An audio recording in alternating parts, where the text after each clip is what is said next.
మరో breaking news చూస్తున్నాం. Hyderabad Begumpet ఎయిర్పోర్టుకి bomb బెదిరింపు రావడం అంతా ఉత్తదేనని తేలిపోయింది. ఎయిర్పోర్ట్లో బాంబు ఉంది అంటూ ఎయిర్పోర్టు అధికారులకు ఓ మెయిల్ వచ్చింది. దీంతో అప్రమత్తమైన అధికారులు సిబ్బందిని బయటకు పంపించి విస్తృతంగా తనిఖీలు నిర్వహించారు. కానీ ఎలాంటి బాంబును అక్కడ గుర్తించకపోవడంతో ఇది ఫేక్ మెయిల్గా గుర్తించారు. మెయిల్ ఎవరు పంపారు అన్న దానిపై దర్యాప్తు చేస్తున్నారు.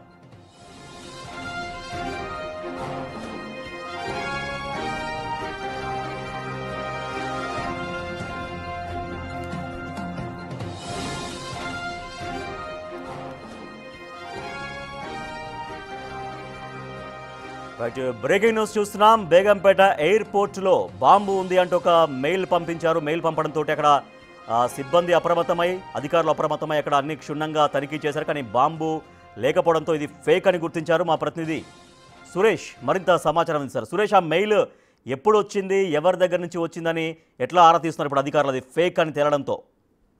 ఈ రోజు ఉదయం బేగంపేట ఎయిర్పోర్ట్ కి ఒక మెయిల్ రావడం జరిగింది.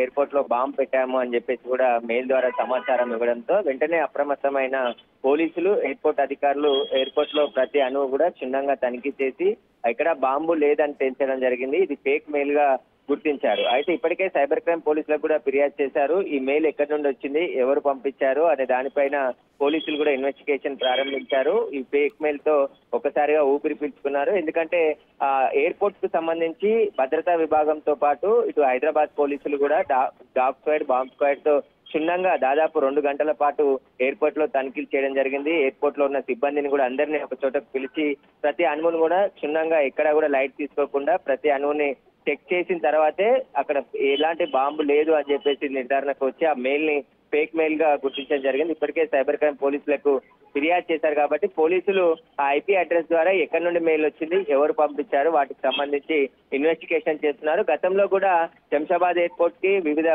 షాపింగ్ కాంప్లెక్స్ లో కూడా ఫేక్ కాల్స్ చేస్తూ బాంబులు ఉన్నాయని చెప్పి బెదిరించే ఆకతాయిలను గతంలో అరెస్ట్ చేయడం జరిగింది. ఇప్పుడు చేసింది కూడా ఫేక్ మెయిల్ గా గుర్తించడం జరిగింది. ప్రస్తుతం పోలీసులు కేసు నమోదు చేసి దర్యాప్తు చేస్తున్నారు. Right, thank you Suresh.